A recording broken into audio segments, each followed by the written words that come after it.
오늘 사사기부터 좀 보겠습니다. 사사기의 기본적인 내용을 한번 볼게요. 사사기는요, 여호수아가 죽은 이후부터 초대왕 사울의 등극 전까지의 내용을 담고 있습니다. 사사기를 기록한 시기가 언제냐면요, 사울왕 이후에 다윗의 시대 때 사사기를 기록했다고 이야기를 합니다. 그래서 이 내용을 볼 때 그때쯤 이 내용들을 기록을 하고 필요한 것들을 이렇게 담았구나, 이렇게 이해하시면 됩니다.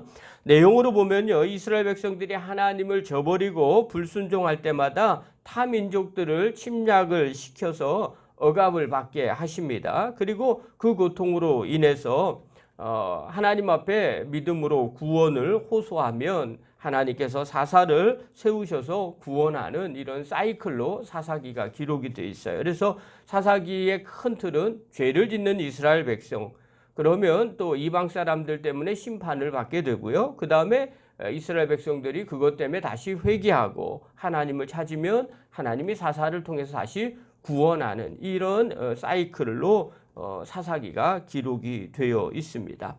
자, 오늘 본문은요, 여호수아가 죽은 후에 이스라엘은 하나님께 먼저 누가 가나안 족속과 싸울지를 묻게 됩니다. 이에 하나님이 유다를 지목을 하십니다. 유다가 자기 혼자가 아니라 시므온과 함께 싸우자고 제안을 하죠. 또 시므온이 유다와 함께 가서 가나안과 브리스 족속을 무찌르고 도망하는 아도니베섹을 잡아 예루살렘에서 죽였다 하는 내용이 오늘 본문의 내용입니다.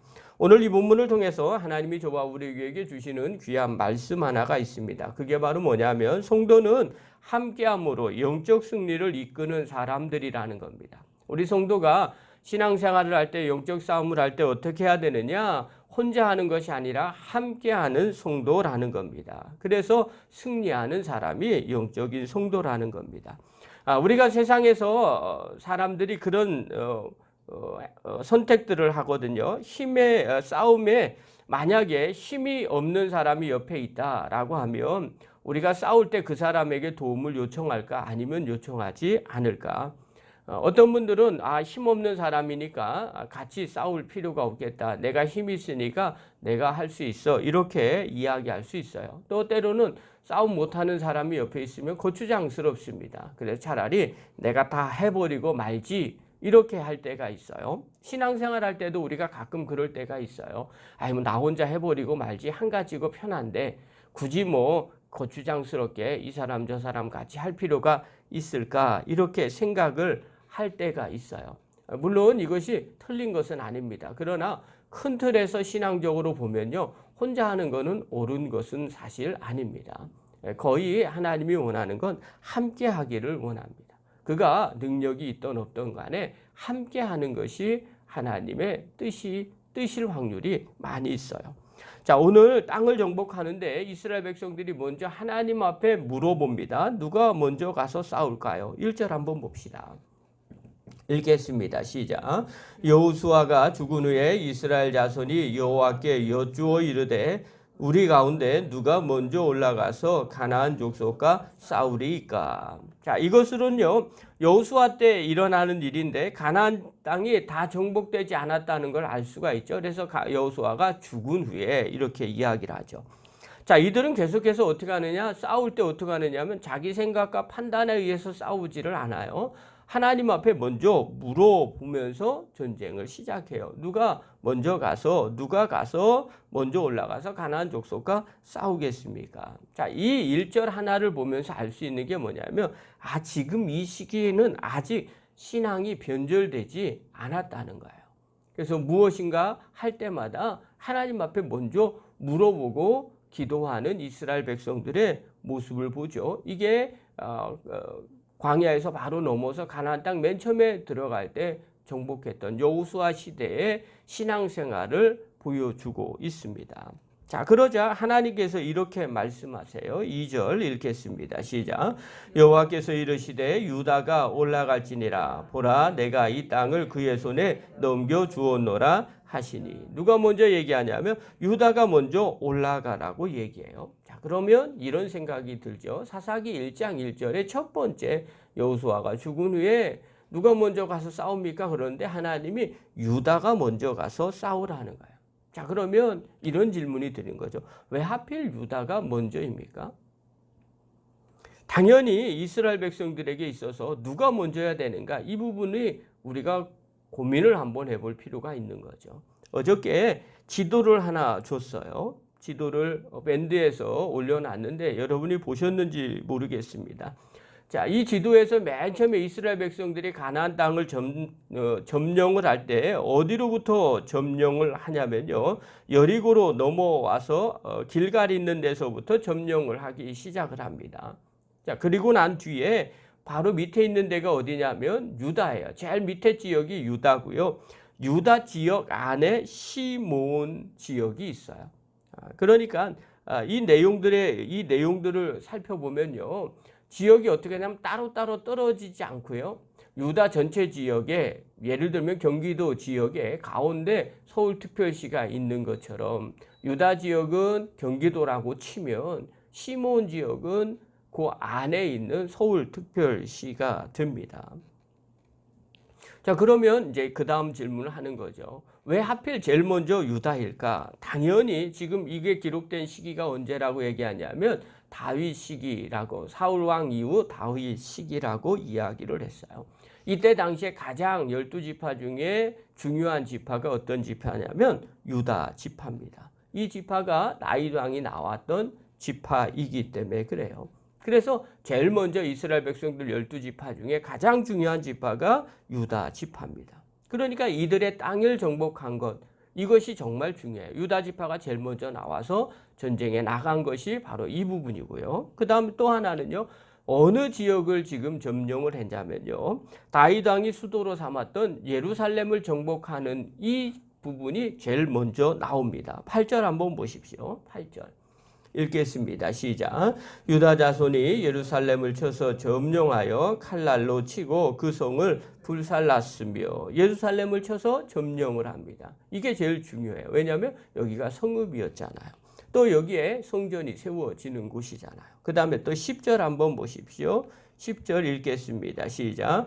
유다가 또 가서 헤브론에 거주하는 가나안 족속을 쳐서 세세와 아이만과 달메를 죽였더라. 헤브론의 본 이름은 기랏 아르바였더라. 자, 그 다음에 헤브론을 점령을 해요.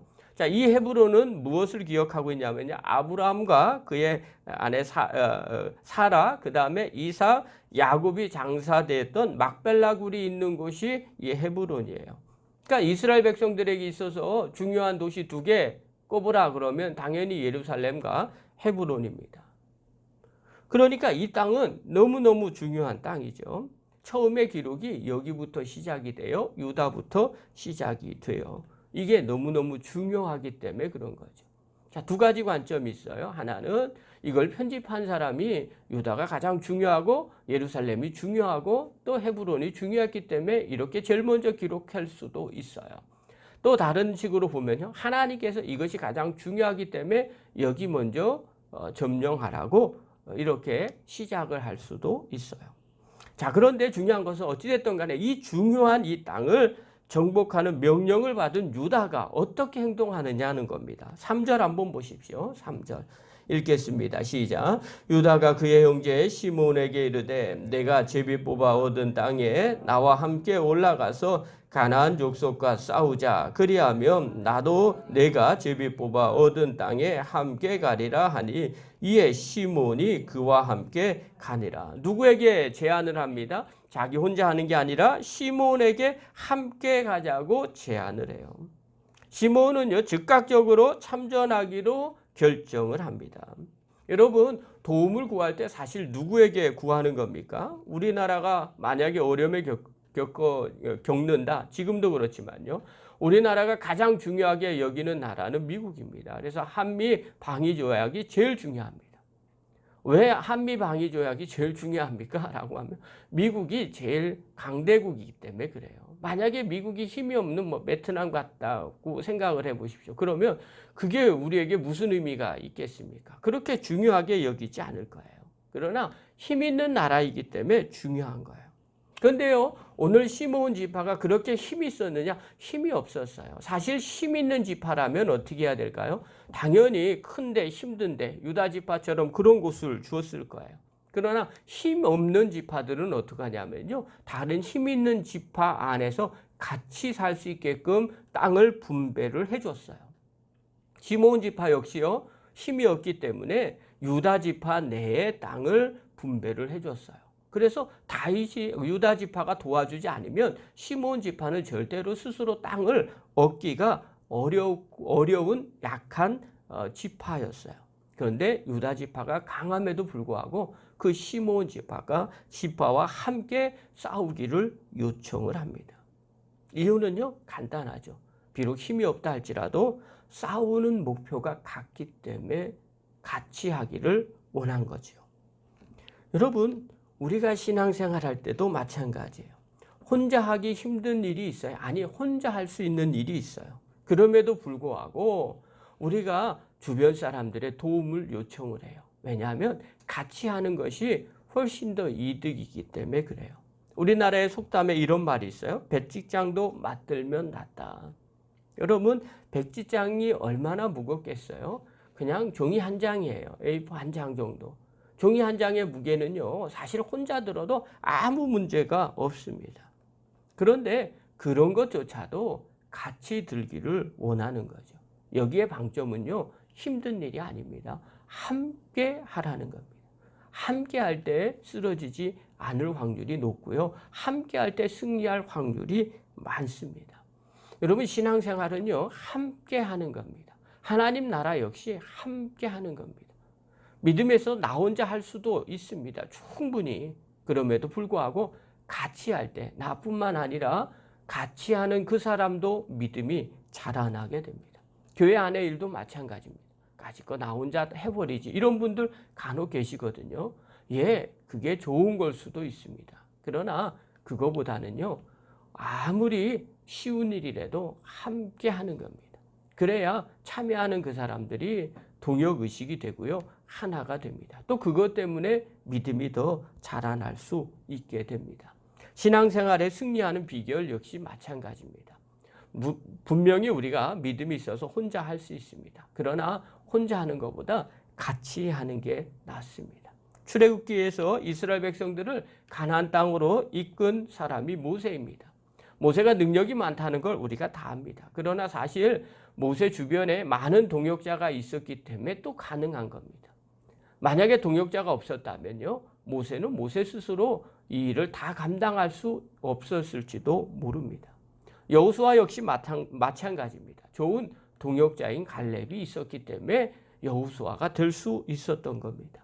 초대교회 때도요, 바울 역시 마찬가지입니다. 1세기의 전 지역 로마 제국을 다니면서 복음을 전할 수 있었던 근거가 뭐냐? 그에게는요, 좋은 동역자들이 많이 있었습니다. 바나바, 실라, 브리스길라, 아굴라, 또 디모데, 누가, 마가와 같은 좋은 동역자들이 있었기 때문에 가능했던 일이라는 거예요. 오늘날 우리에게도 마찬가지죠. 신앙생활은요, 영적인 전쟁입니다. 이때 필요한 것은요, 능력뿐만이 아닙니다. 함께하는 사람입니다. 동역하는 사람이 함께 할 때 사단의 공격을 막아낼 수도 있고요, 또 효과적으로 대응할 수 있고요, 또 시너지를 얻을 수 있고요, 힘을 얻고 승리할 수 있게 되더라는 거예요. 그래서요, 신앙생활은 함께 하는 겁니다. 함께 할 때 열매가 맺혀지게 됩니다. 코로나로 인해서 교회들이 전부 다 어려움을 겪게 되고 있습니다. 지금도 그럽니다. 늘 고민하는 게 있어요. 제가 주일날도 말씀을 드렸습니다. 방역과 신앙의 조화가 어디까지 가야 될 것인가. 이건 초대교회에서부터 지금까지 계속 있었던 일이에요. 로마 시대 때는 정부의 핍박에 의해서 숨어서 지내고요. 3세기까지만 해도, 그 전까지만 해도 동굴을 지어서 살게 되고요. 또 중세 때는 또 정부와 또 교회가 하나가 되고, 이래서 신앙의 부패가 또 일어나기도 하고요. 이것 때문에 늘 갈등하고 고민하는 겁니다. 우리가 이 땅을 살아가는데 이 땅에서 어디까지 협력을 해야 될 것인가, 그리고 우리의 신앙을 어떻게 지켜야 될 것인가 라는 것이 늘 고민입니다.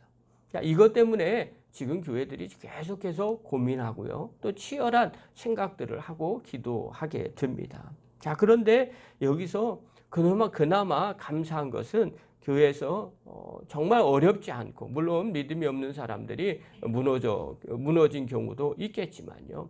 그나마 선방하면서 여기까지 온 이유들이 있어요. 그것은 제가 보기엔 우리 성도들이 각자의 지금 자리에서 자기의 역할을 감당하고 있기 때문에 그런 겁니다. 만약에 각자의 자리에서 역할을 감당하지 않았다면 어떡할까요? 금방 무너집니다. 신앙생활은요, 믿음은 한순간에 무너지게 되는 거죠. 그래서 어저께 말씀을 준비하면서도 그런 생각이 들었어요. 정말 각자의 자리에서 최선을 다하고 달려오니까 여기까지 왔구나. 그럼 가정에서도 마찬가지입니다. 각자의 자리에서 각 사람들이 맡은 일들을 있어요. 그 일들을 감당할 때 비로소 승리할 수 있게 되고요. 지킬 수 있게 되고 이겨나갈 수 있게 되더라는 거예요. 교회 안에서도 마찬가지입니다. 각각의 자리가 있어요. 그것을 서로 한 마음을 갖고 협력을 해야 됩니다. 바울은요, 빌립보 교인들에게 당부를 해요. 마음을 같이 하여 같은 사랑을 가지고 뜻을 합하여 한 마음을 품어 아무 일에든지 다툼이나 허용으로 하지 말고 오직 겸손한 마음으로 각각 자기보다 남을 낮게 여기고 각각 자기 일을 돌볼 뿐더러 또한 각각 다른 사람들의 일을 돌아보아 나의 기쁨을 충만하게 하라. 바울이 빌립보 교인들에게 얘기하는 거죠. 혼자 신앙생활하지 마시고 제발 같은 마음을 가지고 함께 일들을 감당하기를 원한다. 여러분, 이것이 교회 안에서 신앙생활하는 성도들의 모습이라는 거예요. 여러분, 신앙생활에 승리할 수 있는 비결은 다른 것이 아닙니다. 함께 신앙생활을 할 때 승리할 수 있게 되더라는 겁니다. 그러므로 오늘 예배를 드리신 사랑하는 귀한 성도 여러분, 또 영상으로 보는 귀한 성도 여러분, 내가 동역해야 될 사람이 누구인지를 점검해 보시기 바랍니다. 또 내가 어떻게 함께 일할 사람인가, 또 무슨 일을 해야 될 사람인가를 점검해 보십시오. 그리고 그곳에서 혼자가 아니라 함께 하나님의 일을 감당하는 믿음의 거룩한 종들 되기를 간절히 축원합니다. 기도하겠습니다.